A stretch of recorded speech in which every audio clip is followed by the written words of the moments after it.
The UB Football Podcast is a BKR Media production.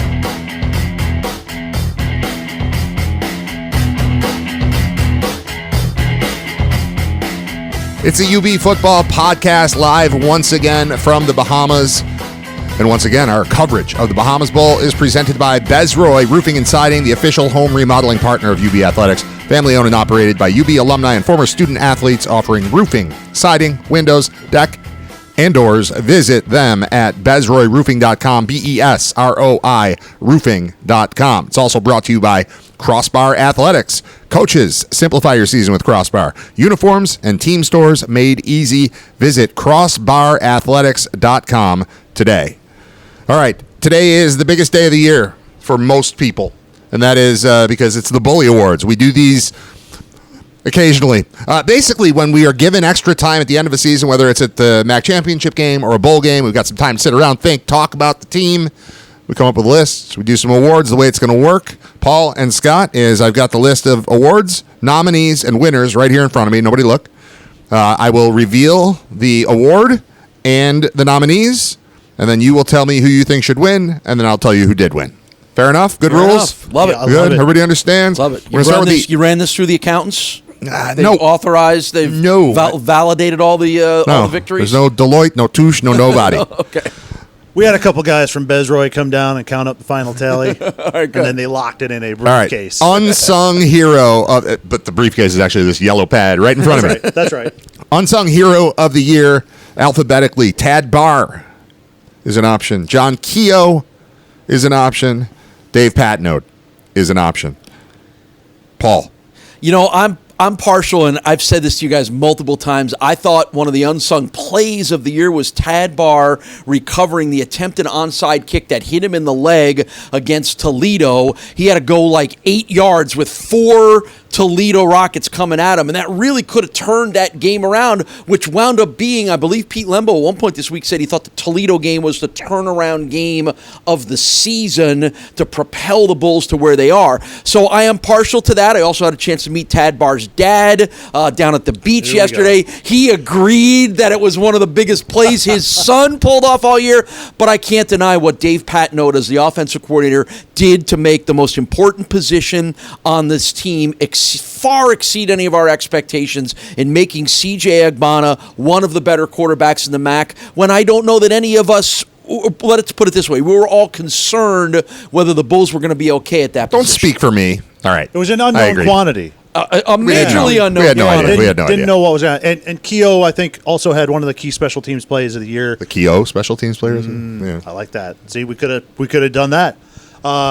Akron, they're coming back in that game. Things are starting to get tight, and the muff punt happens. Akron drops the ball, and Keogh is Johnny on the spot. He's made a number of special teams tackles. Johnny Keogh on the spot. He's rolling. You're on fire right now.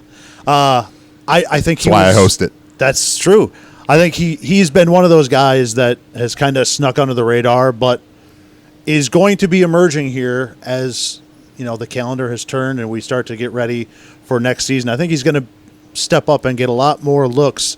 We know how Pete loves special teams and really values that, and Keogh is a guy that has made it known that he's there and makes those plays and comes through for you. Well, he didn't win.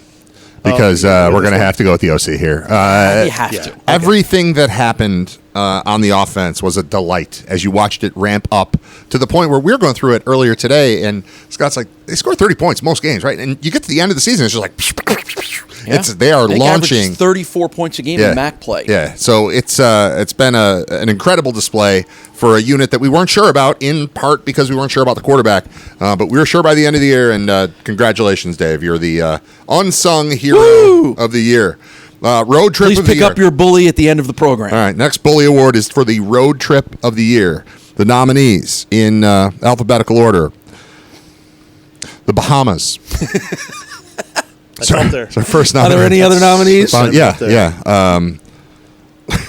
West Hartford, Connecticut. And DeKalb, Illinois. And I went out of order alphabetically, but that's okay. So it's Bahamas, DeKalb, or the Yukon trip. Well, DeKalb has a top 25 win. So, I mean, there's at least that going. That's a good trip. That's a good trip. When you can go on the road and kick the Huskies in the teeth, and do it when their stadium is packed and everyone's super excited that Notre Dame lost to their team and they think that they're going to make a run at the playoff, and then the Bulls show up and stomp them, win in overtime. Yeah. But I mean, and create. We're not doing this podcast right now from a veranda in DeKalb. Yeah, that's tough. Or Hartford. You forgot to mention the DeKalb trip prompted the drop-in that you use, one of the all-time great moments in coaching victory speeches, which is "Let's get the hell out of here" by Pete Lemon. I don't know about you guys. Right. But I'm ready to get the hell out of here. Yeah. Paul, do you have a vote here? Bahamas, Illinois, or Connecticut? I'm voting at the only locale this season where we've walked through an aquarium to go eat dinner. Bahamas. The Bahamas wins. Congratulations to the Bahamas. I'm going to be very proud. Put that on their website. They won that. Okay. Up next. If we get moments after this, I'll have to update their Wikipedia. Atlantis? Yes. Resort. It's a good idea. They won a 2025 Bully Award. Offensive Player of the Year. Your choices are C.J. Agbana, Al-J. Henderson, and Victor Snow. What are you going to do, Paul? I'm going to Al-J. Henderson. Now, of course, C.J., as we've already said, what he did this year was amazing. But Al-J. Henderson was the leading rusher in MAC games this year in the league. He ran for over 800 yards in 8 MAC games. He's on the brink of having a 1,000-yard season. He made big plays in the running game.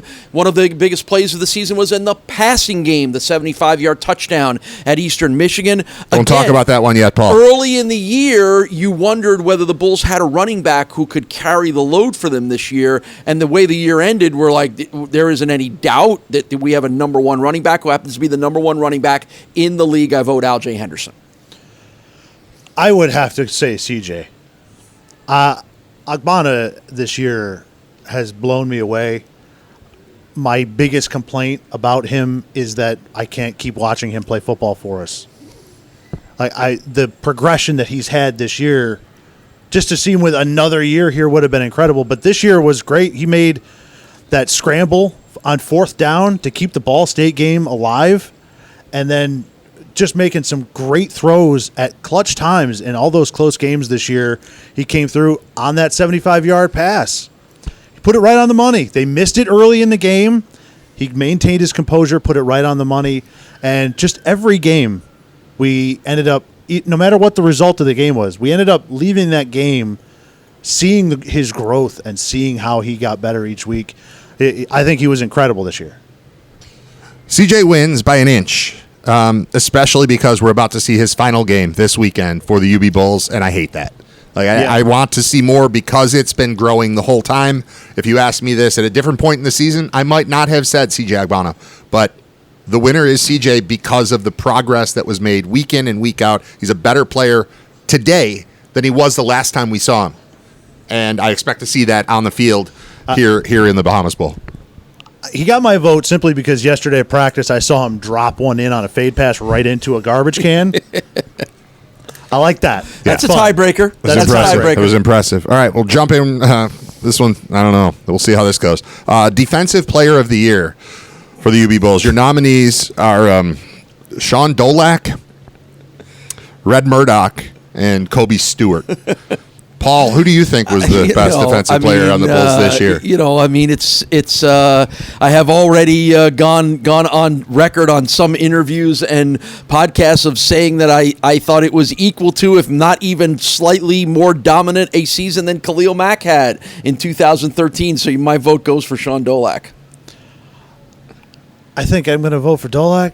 He's a consensus All-American, and I just watched Everyone Sharks else with has him. Voted for him. But I just watched Sharks with him like That's 15 minutes ago, which is great. I do want to shout out the other two guys. Red is awesome. Yeah. He has, I was thinking earlier today, I believe he has taken out 4 quarterbacks this year. At some point in the game, the starter had to leave because he ran into Red. And he is a... It's like what Tyree used to do, but on offense. Remember? He used to run defensive backs. And Kobe Stewart led the league in sacks. And to continue making this an anti-Khalil Mack podcast, 1 sack away from passing Khalil Mack for the single-season UB FBS sack record is Kobe Stewart. So those By two a half guys, sack, he'll have more sacks if he gets one this year than Khalil did in 2013. it's just one of those years where you're in a tough category. Yeah. But Murdoch, Yeah, and you're up against Kobe Stewart had Pacino, phenomenal Newman, seasons. Redford, and Pauly Shore. Pauly Shore, and Tom and Tom Hanks. We're going to go with Dolak. The winner of the Defensive Player of the Year for the Bulls is Sean Dolak. Congratulations, Sean. Shocking that he gets that award, but we'll give it to him. Up next is Game of the Year. Game of the Year, your three nominees, Paul and Scott, are the UB Bulls against the Northern Illinois Huskies, the UB Bulls against the Ball State Cardinals, and the UB Bulls against Western Michigan. The Broncos. I will vote Ball State. Even though the Northern Illinois game was the turning point game of the year, I think the Ball State game was everything you expect on a Tuesday night in November. Yeah. Maction, crazy offense, big plays, and then you add a 14-point fourth quarter comeback and an overtime win to a third-string touchdown pass to a third-string running back to win it. To me, that puts it as the winner. I love the Northern game for all the reasons I stated earlier, but Northern hasn't had that high of a moment in a long time, and they were there to celebrate. Yeah. And the Bulls just marched right into stepped town. all over it. Yeah, that was and cool. Just really extinguished the flame there, and got another top 25 win, their second in program history. Again, both of them in conference, and to ruin the day of the Huskies to me was the game of the year. They're so mad about this outcome that they're leaving the conference now. That's right. I'm overriding what the committee voted for because they chose the Western Michigan game, because the single moment that sticks out to the committee of the whole season is the measurement at the end of the game. The missed that game, spot. That game should still be going right now. But I'm overriding the committee, despite the committee's very strong feelings about that game. The game of the year was Ball State because it was at home. It was a party. It was Maction. It was everything that we're hoping for when we both laugh at Maction being crazy and also are proud of Maction being crazy. That game epitomized everything that is Maction, and that's our game of the year. Play of the year is next. What? Coincidentally, that's Mike New's least favorite game of the year because that was his last. That was his last. Happens. All right, play of the year. We've got 5 nominees this time, Paul. Oh, boy. Big season. Yeah, a lot of plays to pick from this year. First one is the final spot at the 35-yard line or near it against Western Michigan. Sure. I mean, let's just address. I know you're running through these one by one. I want to. We just got to address it. That was a terrible spot. That was a terrible measurement. Everything about it was terrible. And it's the ball started. crazy. The drive started at the 25. The ball didn't reach the 35.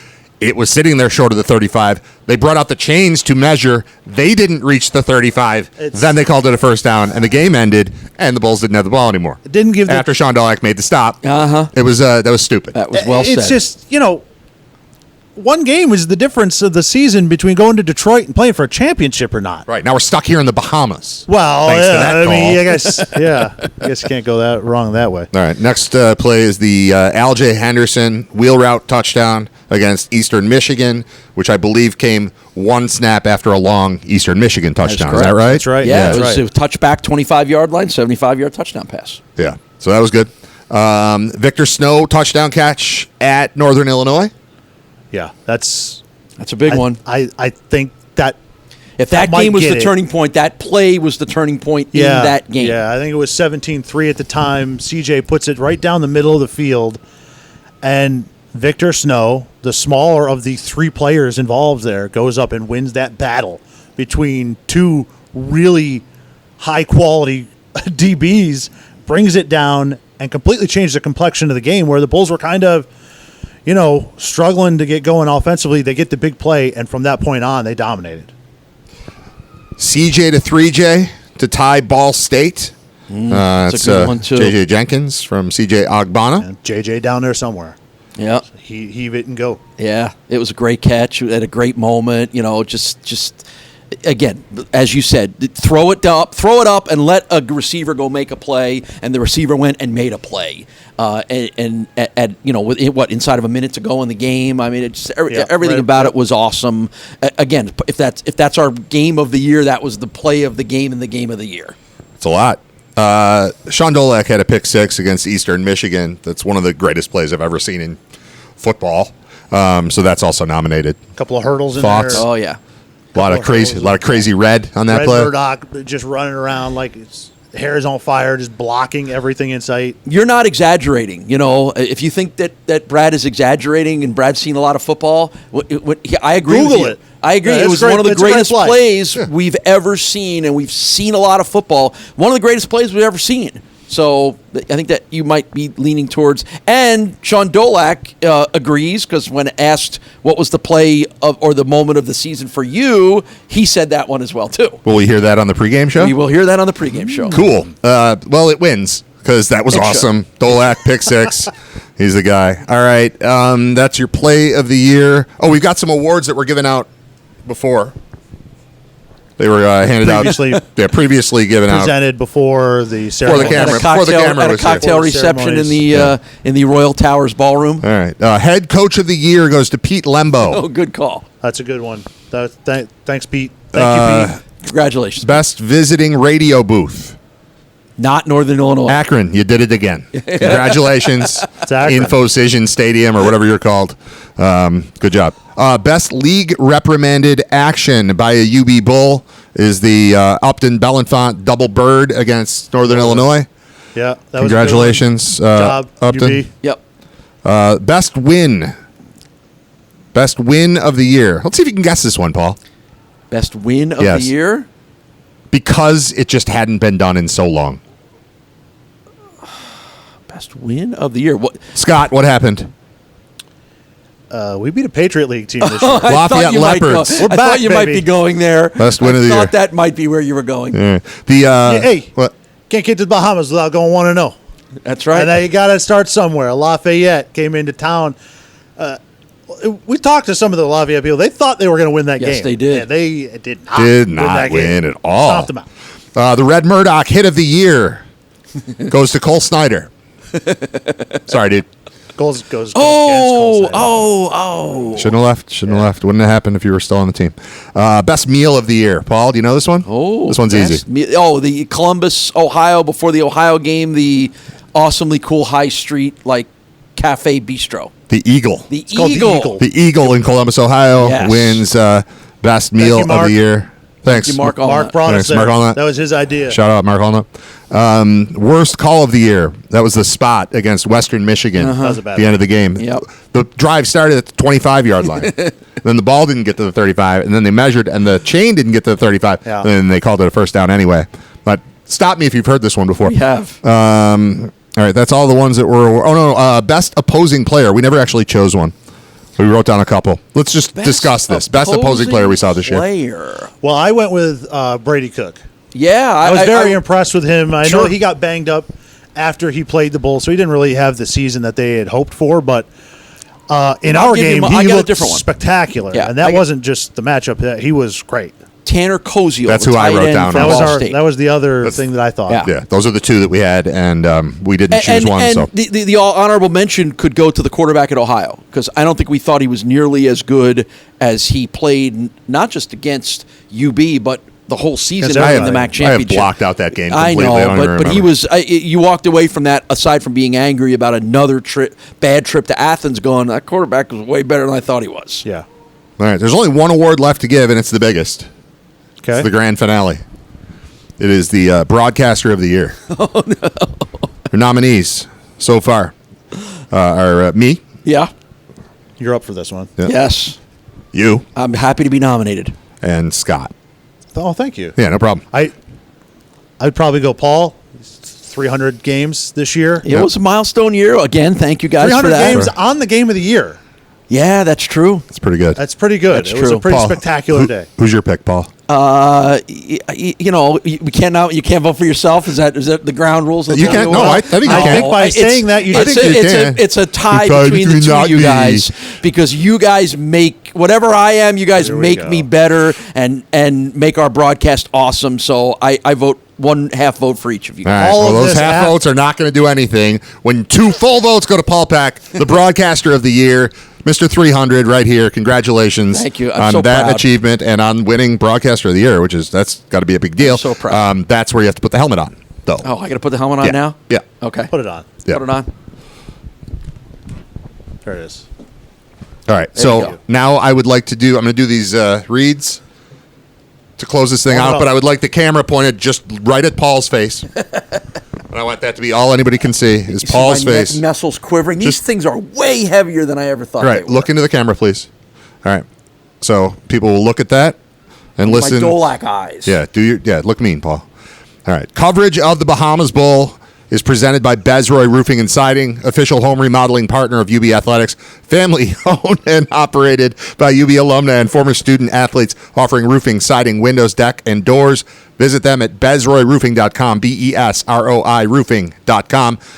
And it's also brought to you by Crossbar Athletics. Coaches, simplify your season with Crossbar. Uniforms and team stores made easy. Visit crossbarathletics.com today. That's it for the Bully Awards. That's it for our coverage, podcast video-wise from the Bahamas. But there's a game coming up, and you'll hear from us over the course of the next couple days with that. And that'll do it. Thank you for tuning in, listening, watching. Go Bulls. I don't know about you guys, but I just want to get the hell out of here.